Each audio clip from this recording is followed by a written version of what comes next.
Dahil day off ko na mamaya at syempre para matuwa naman ang amo kong lalaki, bago ako aalis ay naisipan ko muna na bumili dito sa Dia ng yogurt, kape at tubig ni Sir. Tinanong ko din ang amo kong babae kung may ipapabili siya.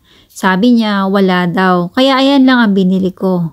3 pack na yogurt, kada breakfast at dinner kasi ay kumakain si Sir ng yogurt at once a day kailangan din kumain ng alaga ko niyan. Bilin kasi ng amo kong babae kaya kailangan lagi may supply. At 2 box naman ng kape. Espresso ang kape ni Sir. Masarap yan, samahan ng gatas. Para ka nang bumili sa coffee shop. 4 na bote lang ng tubig ang binili ko kasi sobrang bigat pag-anim. Buti na nga lang, sobrang lapit lang namin dito.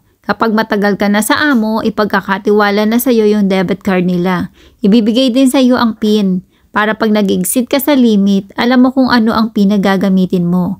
Tayo namang mga Pilipino ay talaga mapagkakatiwalaan. Hindi sila mangangamba na baka nakawan sila.